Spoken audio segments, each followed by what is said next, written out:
Wow. Wow. When it comes to television ratings, it is rare that I am legitimately surprised. I have been covering TV ratings for so long, I can pretty much predict within 3, 5, maybe 10% what the audience number is going to be. If you were to ask me, KC, how many viewers watched Bomani Jones on HBO Friday night? No research is needed for me to give you the answer. It's so simple. The audience number was so low for Bomani Jones, it was so minuscule, Nielsen could not record it.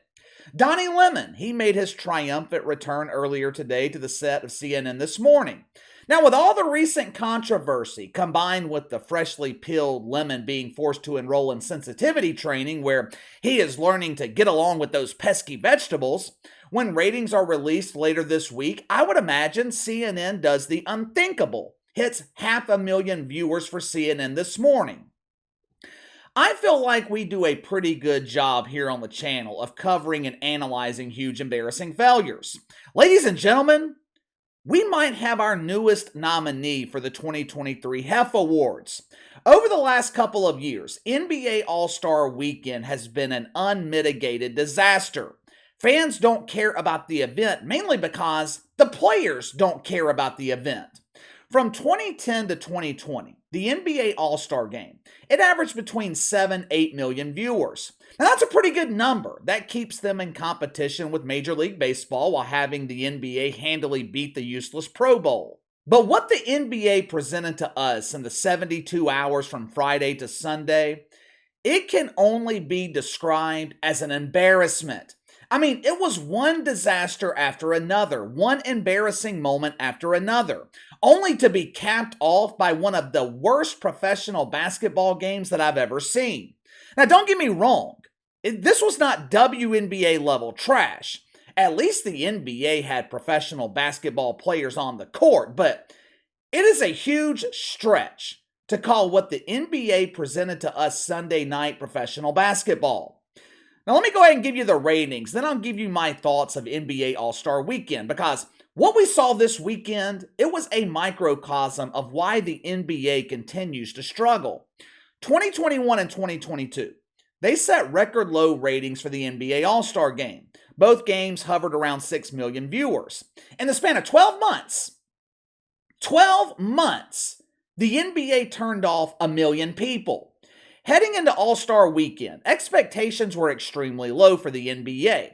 I mean, the league has been struggling during the regular season. Last year, the NBA averaged 1.9 million viewers for games broadcast on ABC, ESPN, TNT.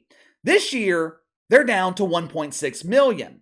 For some reason, the NBA is claiming ratings are up 1% over last year. According to my math, they're down 16%. Now, to be fair, I think the NBA is saying they're up 1% from this point last season, but still, these ratings should be alarming. Ratings for the All-Star Game should damn sure be alarming. Sunday night, only 4.6 million people bothered tuning into TBS and TNT to watch what the NBA called the best in the world pretend to play basketball. I often call the WNBA pretend basketball, but for once, I am actually going to give the ladies of the WNBA some credit. At least they try. At least they give some effort. It's not their fault they airball dunks. It's not their fault they're given 10 shots to make 2 free throws and they go 0 for 10.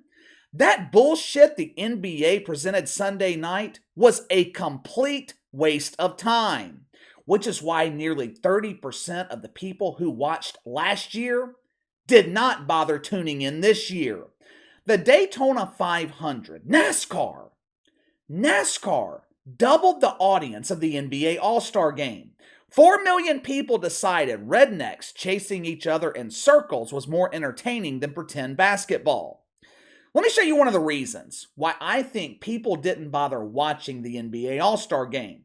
When Luka Doncic arrived in Salt Lake City last Friday, he was asked about his favorite part of All-Star Weekend. Now you gotta remember, this dude is not some aging veteran. This isn't like LeBron James playing in his 100th All-Star Game. Luka Doncic, he's only been in the league 5 years. This was his 4th straight appearance in the All-Star Game. Now, many in the mainstream media, they are writing off this interview as Luka simply joking around. I'm not. I thought this perfectly demonstrated the mentality of a vast majority of these modern NBA players. Watch it for yourself. You'll be playing in your fourth All-Star game this coming weekend. What are you looking forward to most? Sunday when I fly to Mexico. That's the truth. If one of the biggest stars in the league doesn't want to be there, why in the hell would I waste my time watching him? I know a lot of people like Luka Doncic. Me personally, I think he represents just some of what's wrong with the modern NBA. This kid's one of the most talented players in the league, and all he does is play to get to the free throw line. He's like James Harden 2.0. Watch Luka Doncic play, and I want you to take a shot every time he complains to NBA officials about not getting a foul call. You're going to be passed out 5 minutes into the first quarter. That interview with Luka Doncic was the first clip that began circulating heading into All-Star Weekend. After that, it was all downhill from there. Friday night was the annual Celebrity Game. This event is where the NBA caters to WNBA dump divers by calling them celebrities and inviting them to participate in a real basketball game. During breaks and what the NBA calls action, the camera scans the crowd looking for fans who resemble the celebrities participating in the game. For example, Rachel Levine. She was the starting center, so TNT scanned the crowd looking for the Loch Ness Monster. A shirtless Shay Shay was the starting point guard. Naturally, TNT searched through the crowd looking for a shirtless Chris Cuomo, who was properly identified by the cigar coming out of his forehead. Some actor named Simu Liu, and I apologize if I'm mispronouncing his name, but he was one of the participants in the Celebrity Game. TNT looked through the crowd, trying to find someone who resembled him. With the arena mostly empty, they had a difficult time finding someone who looked like him, so they settled on this kid instead. Now, obviously, this kid looks absolutely nothing like Simu Liu, but these types of things, they're not meant for accuracy. It's meant to be fun. It's meant to be entertaining. It's meant to have a comedic aspect to it. There's nothing malicious behind it. It's just a way for the NBA to entertain people during breaks in the game. Not according to Simu Liu, though. No! This right here, this was mythical racism. He accused TNT in the NBA of mythical racism by claiming that they were playing on the stereotype that all Asians look alike.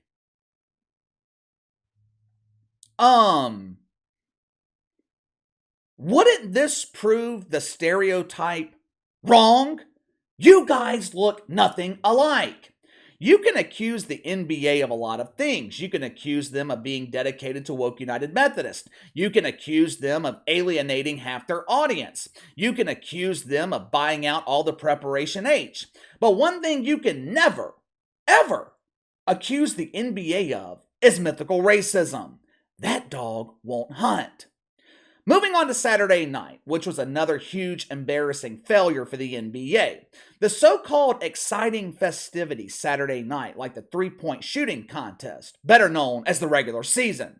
I don't know why the NBA continues with the three-point shooting contest. You can watch these guys drain wide open threes 82 games a year. That is, of course, if they're available for 82 games. In the modern NBA, they consider someone playing a full regular season if they participate in 41 games. All-Star Saturday Night drew an abysmal 3.4 million viewers, another record low for the NBA. Sunday night before the All-Star Game, we were treated to the AllStar Draft. This was where the captains, Giannis and LeBron, picked players for their respective teams. Now, this was a strange choice for captains of each team, considering both LeBron and Giannis were injured and barely played in the game. Most of us consider captains to be leaders, guys who lead their teams by example.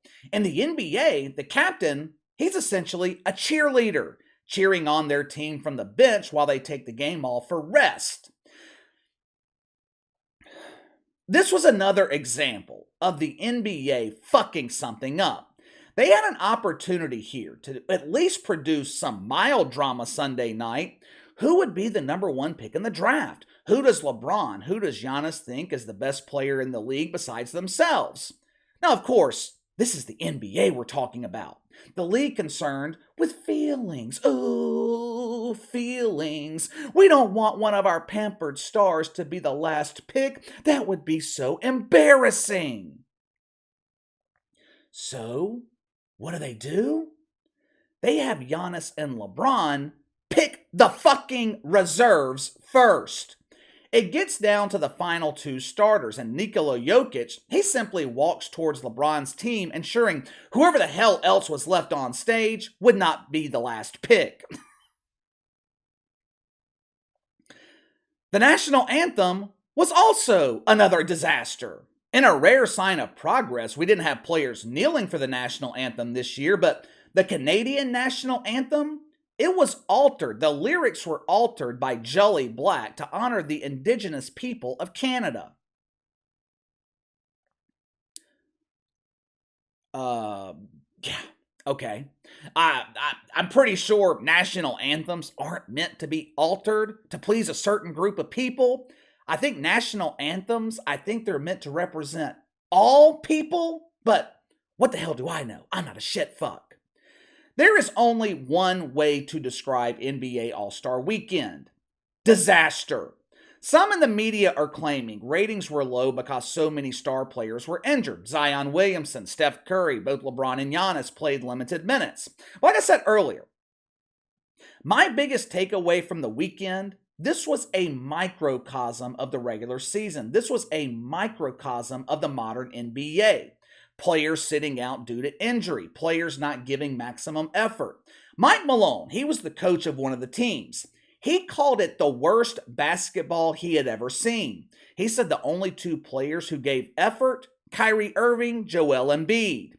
Mike Malone said, I don't know if we can fix the All-Star Game. I'll take it a step further. I don't know if you can fix the NBA. This league has a major problem that for some reason they refuse to address. The NBA has a mentality problem. Most of these players, they don't seem to give a shit about the fan base. If you look at the major headlines coming out of NBA All-Star Weekend, it resembles headlines you see during the regular season. The NBA making news for everything that happens off the basketball court. Name one rivalry on the court during the All-Star Game. Name one. I remember when Kobe Bryant made his first All-Star Game, he was determined to prove himself, determined to outplay Michael Jordan. Did you see any of that Sunday night? To me, the biggest rivalry right now in the NBA, it's the players versus the fan base. Give me your thoughts on this disaster. Did any of you guys waste your Sunday night watching any of the events last weekend? Do you agree that All-Star Weekend was a microcosm of everything wrong with the modern NBA? You let me know. Sound off in the comments below. Make sure to like and subscribe. Click the notification bell to receive all notifications from the channel. Best way to contact me is by email at btlkc84@gmail.com, KC_BTL84 on Twitter. I'll see you guys later.